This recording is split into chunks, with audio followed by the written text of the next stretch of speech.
So, have you heard about the hottest new mental disorder? It's the newest one on the market. You can go and pick it up at Target or Walmart if you want. It's called Snapchat dysmorphia. That's the newest one. Let me read a little bit from the story about it on the Daily Wire. It says plastic surgeons say more people are coming into their offices and asking if the doctors can make them look like they do in Snapchat. Researchers from Boston University School of Medicine's Department of Dermatology wrote, previously, patients would bring images of celebrities to their consultations to emulate their attractive features. A new phenomenon, dubbed Snapchat dysmorphia, has patients seeking out cosmetic surgery to look like filtered versions of themselves instead, with fuller lips, bigger eyes, or a thinner nose. This is an alarming trend because those filtered selfies often present an unattainable look and are blurring the lines of reality and fantasy for these patients. Okay, so people are going in and they're asking for plastic surgery. So there were some statistics about plastic surgery in this article. I'm trying to find them that were pretty disturbing. The Washington Post reports that in a 2017 survey, the American Academy of Facial, Plastic, and Reconstructive Surgery found that 55% of plastic surgeons said patients had requested surgery to look better on social media apps, up 13% from the previous year. 55%. Over half of the patients are going in and trying to permanently alter their bodies surgically just for the sake of social media. Now, this really isn't that complicated. And this is not a mental disorder either. You see how easily we come up with new mental disorders? Just like that. They just call it that and, it's Snapchat dysmorphia. And there we go. And now we've got a new mental disorder on the books. If you're wondering how we end up with 300 some mental disorders in the Diagnostic Statistical Manual of Mental Disorders, this is how we end up with it, because it's just, you can just make them up. It's as easy as that. If you're a researcher writing a paper, or you're a doctor, you can just make up a new one. It's kind of fun, actually. You can just make up mental disorders whenever you want. But this is not a mental disorder. It's really, if we have any understanding of the human condition, it shouldn't be that difficult to spot narcissism when we see it. This is just narcissism. These are narcissists who are going to get plastic surgery. Mostly it's narcissists who get plastic surgery in the first place, but especially when they're getting it for the sake of social media, they're narcissists.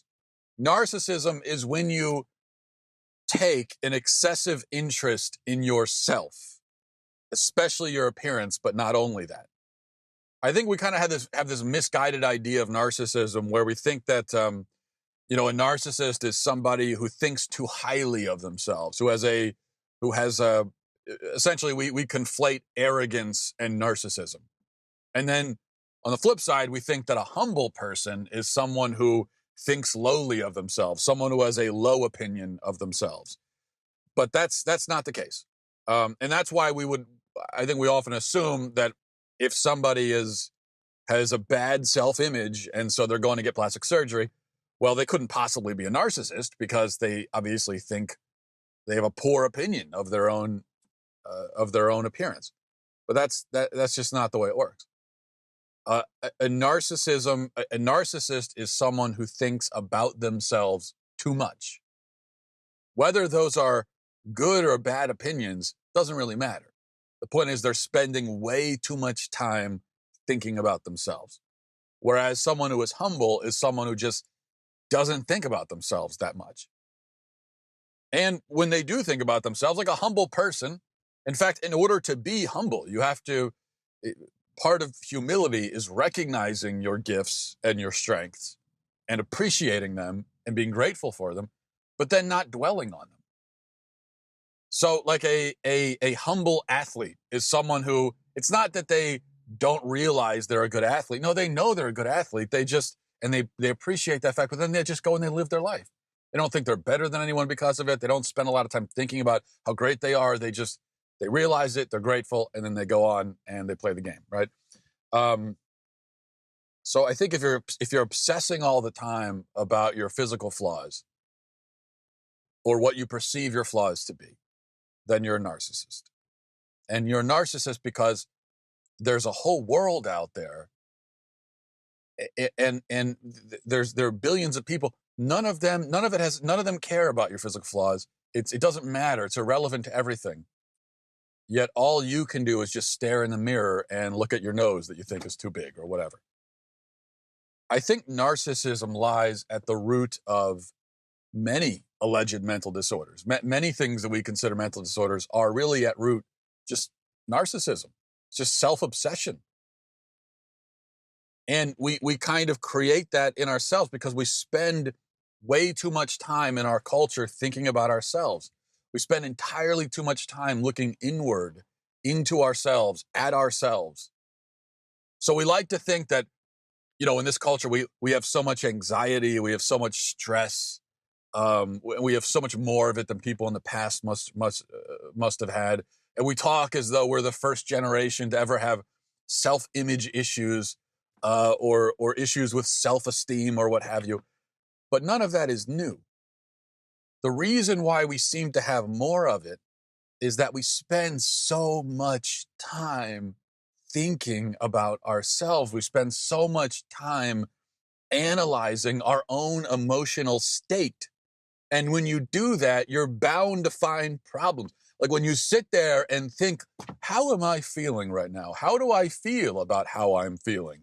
Where are these feelings coming from? What do I look like? How do I feel about what I look like? It's just I. It's all about me. And when you do that, it's just inevitable that there's going to be anxiety, there's going to be stress, there's going to be self-esteem issues.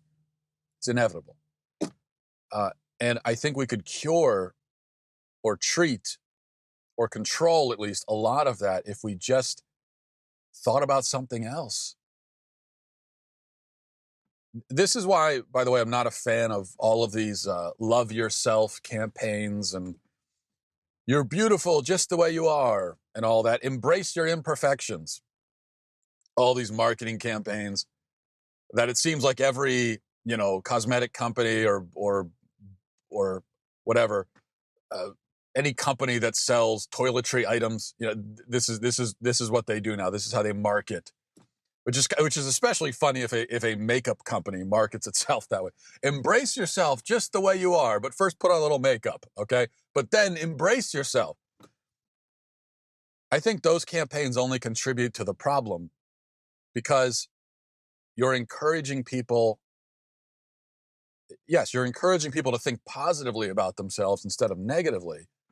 But really, you should be encouraging people to just stop thinking about themselves. It's not about trying to shift your image of yourself so that it's all positive. It's just about getting away from yourself, not focusing on that. Instead of focusing so much on loving yourself, focus on a good book. Put on some music. Focus on that. Watch a documentary about dolphins, okay? And focus on the dolphins. Just think about the dolphins instead of yourself. For 5 seconds, just think about something else. Focus on anything that isn't you. I think that's how to be a healthy person. If you ask a healthy person, if you were to go up to a mature and healthy person and ask them, do you love yourself? How do you feel about yourself? Do you love yourself? I think a healthy person would say, sure, I guess. They'd be kind of confused by the question because they haven't really thought about that. They don't spend a lot of time thinking about how they feel about themselves. Whereas if you ask a narcissist, an unhealthy person, if they love themselves, they'll give you a whole speech, a whole monologue explaining in detail exactly how they see themselves, how they feel about themselves, because that's all they ever think about. And this all relates, of course, to people wanting plastic surgery for Snapchat because the same thing happens with our physical appearance. If we spend all day staring in mirrors or taking pictures of our own faces, inevitably we're going to notice flaws because we all have them. And then we're going to become obsessed with those flaws. Whereas if you aren't a narcissist and you aren't so intently focused on yourself, you won't notice your physical flaws as much. And when you do notice them, you won't be as focused on them or as obsessed with them because you just in general are not focused on and obsessed with yourself. It's not hard to see how social media, especially something like Snapchat, contributes to this. I don't think social media makes us narcissists. It doesn't turn us into narcissists exactly, but it does feed the narcissistic impulse because it encourages us to think about ourselves, to think about our image. Worst of all, it encourages us to think about our brand. I got an email from a guy a couple of days ago who said he wanted some advice on how to build his brand on social media, the brand of himself, which is already an unhealthy way of looking at yourself if you're, say, a celebrity and you make money off of your image. To see yourself as a brand is unhealthy, although in that context, somewhat understandable. But it's a completely insane way of looking at yourself if you're just a normal person working a normal job and now you're worried about your brand, right? And I know I'm not breaking any new ground here, complaining about this, but have you ever seriously stopped to think about? I mean, let's just focus on something like Snapchat or social media. What's like one of the primary things people do is they take pictures of themselves, of their own faces, and they post them online, right?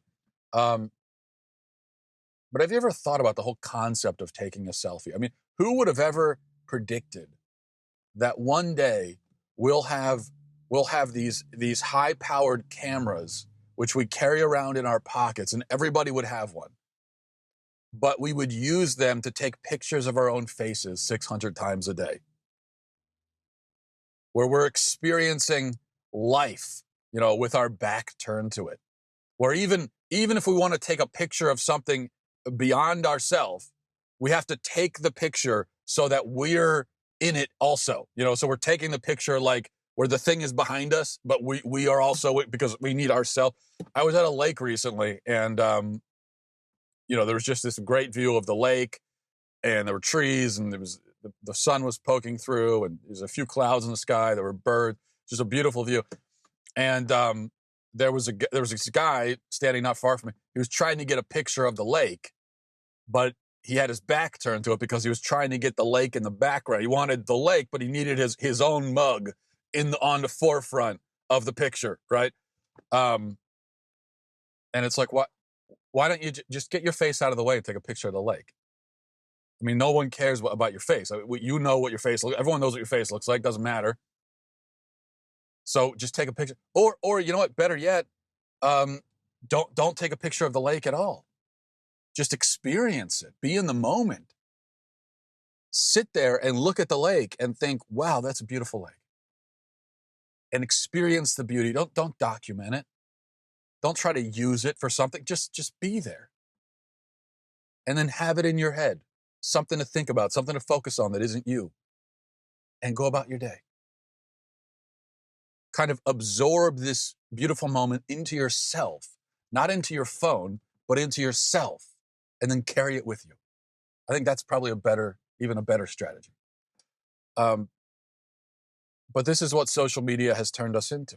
It is an intensely self-centered thing, a thing that has you constantly thinking about yourself and your image, and which causes you to see every moment in your life as an opportunity to get a great picture and post it so that you can increase your brand awareness. It's very unhealthy. And obviously it's going to contribute to narcissism in a very serious way. Now, I experience this temptation all the time, I'll admit, and it has an increased intensity for me because this is actually what I do for a living. So I make my living on the internet, on social media. So I have to be focused on it. So I always have that excuse for myself that I can give myself. But there's a real danger. First of all, like everyone else on the internet, there's a danger that I'm going to spend entirely too much time, thinking about myself. And this, again, has an added intensity because so much of the email that I get, the messages that I get, the correspondence that I get online. I get a lot of it, but so much of it is about me. It's like people emailing me to give me their opinions about me. And whether those are bad or good opinions, it's just not a healthy thing to sit there and read opinions about yourself. It's not healthy. But the second danger is this. I've noticed that every time I have a thought about something, every time I get lost in a train of thought, thinking about something, thinking about some issue, some idea, whatever, very quickly I kind of interrupt my own train of thought and I say to myself, oh, this is good. I need to use this. I need to use this for a video or a column or my book or whatever. And then I continue in the thought, but now I'm thinking of how I'll phrase it or how I'll write it or how I'm going to present it. So it's not a real thought. It's not an organic, real thought anymore. Now it's like I'm constructing something that I can then present to the world. And if I'm not careful, it'll get to the point where I never have normal human thoughts anymore. I'm always just writing articles in my head or planning monologues or something. So sometimes I have to stop myself and I have to say, you know what? No, I'm just going to think about this thing. I'm not going to use it. I'm not going to write it down. I'm not going to say it into a camera. I'm not going to publish it online. I'm just going to think it. This is my thought. I'm going to keep it inside myself, and I'm just going to have it there. And that's all. And it's just like a person. I'm just going to be a person who thinks things and has them in his head, and that's all. In the same way, I think we should do that same thing when it comes to taking pictures for Instagram or Snapchat or whatever. This is not a temptation that I have personally when it comes to taking pictures, because I hate cameras and I hate taking pictures. But people who are inclined that way, I think if you're in that boat, you should just allow yourself sometimes to simply experience a moment, to live in it, to be there without documenting it, without trying to use it for something, without thinking, oh, this is great for Snapchat, this is great for Instagram, this is great for Facebook, just whatever it is. Even if you see a beautiful view or you witness some weird or funny scene out in public, whatever it is, don't document it, don't use it, don't bring it back to yourself. Just be there. Just live. Be a human. And have this moment and carry it with you. And don't tell anybody about it. That have a I guess what we would call an internal life. And this is the thing. I think I talked about this a few months ago, but this is the main thing that I think social media and the internet is robbing us of. It's robbing us of, and it certainly is doing it to me, it's robbing us of an internal life. A life that we just have inside ourselves that is not really about ourselves. It's about other things. Experiences, things we've seen, ideas we've had, just that.